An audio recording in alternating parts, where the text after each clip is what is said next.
Hey, y'all, it's your friendly neighborhood therapist. Listen, I have been ruminating the past week or so, and it's been on the subject of race and racism.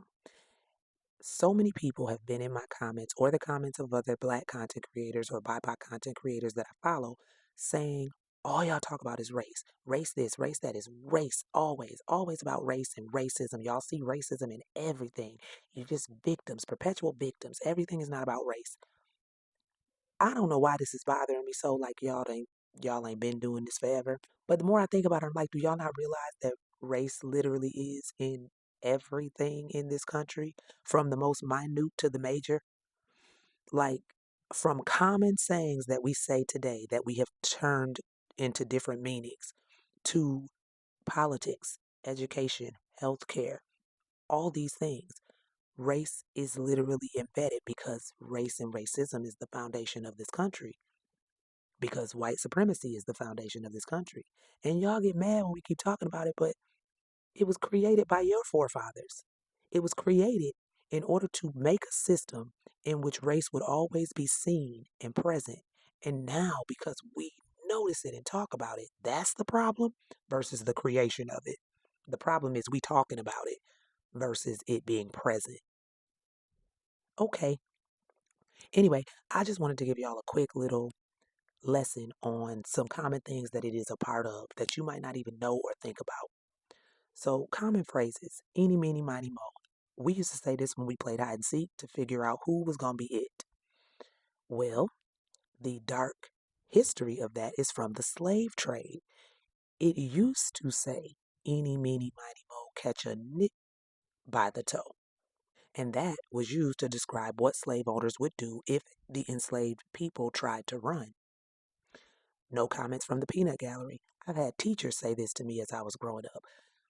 They likely had no clue the origins of it because we have changed the meaning of it. But the origins are from the vaudeville era of the 1800s, in which parts of the theater were specifically designated for black people in the segregated U.S., typically up or all the way back. That is the only place black patrons were allowed to sit. And so it was called the peanut gallery. Peanut because popcorn wasn't the big thing back then. They passed out bags of peanuts at shows, at movies, or stage shows. Long time no see. Now, I have said this one plenty of times. I don't think most people even realize where this one come from.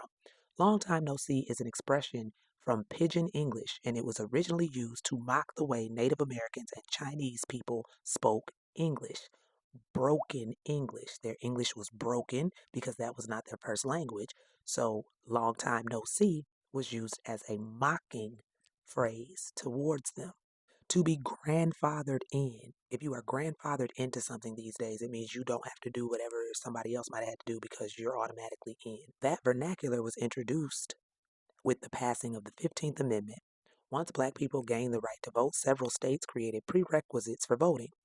The grandfather clause exempted white people from those prerequisites. So white people at that time would not have to pass literacy test or pay poll tax in order to qualify to vote, because if their father voted, they automatically got the right. The master bedroom in a home. The master bedroom, quite self-explanatory why it was called that and why some people choose not to say it anymore. Instead, they say the primary bedroom. Education. The reason college isn't free is literally seeped in racism. The reason healthcare, we don't have universal healthcare or free healthcare, racism. Because there were people at the time that these things were really being talked about and trying to be pushed who were like, no, I don't want them to have it so bad that I will forego having it. Racist white people of those times said, if in order for me to get free healthcare or free education, it means black people have to have it too, then I just won't have it. No, I refuse to vote for it. The Electoral College, literally, go look up the Three-Fifths Compromise. When the Electoral College came to be, it was because slaves could not vote. Slaves were considered three-fifths human. So they were counted among the population, but they weren't voting. The South didn't have much pull or weight at that time when it came to electing a president. So they created the Three-Fifths Compromise in order to give the South more weight. And from that came the Electoral College. Because, see, about 93% of the country's slaves toiled in just five of the southern states. So that region became the beneficiary of the Three-Fifths Compromise, increasing the size of the South's congressional delegation by 42%. So this gave the South a baked-in advantage when it came to electing the president. The bonus electoral votes it received for maintaining slaves, all while not allowing those slaves to vote, made the difference in several election outcomes. And sometimes that's still the case today. Now, it don't always work today, but it does often. We live in a country that calls itself a democracy where all votes count. All votes cannot count if we are not going based off the popular vote. The Electoral College has been unnecessary since it was created because it was created in order to maintain power for slaveholders. And we still use it. Consider that. Y'all say we see race in everything. We still use systems that were created in order to maintain racism. Like, I don't get how this is so hard to understand. But on any note, why is the problem that we talk about race and racism versus why it still exists in the first place? Like we are focused on the wrong thing. Y'all are focused on the wrong thing. So I'm wondering, for all of you who think that some of us, such as myself and other content creators, get on here just to race bait, why can't you just look at it as us trying to educate and bring awareness to something that y'all want to turn a blind eye to? You don't want to see color when it's there anyway. You don't want to see race. Well, we didn't create it in the first place. Whiteness did. White supremacy did.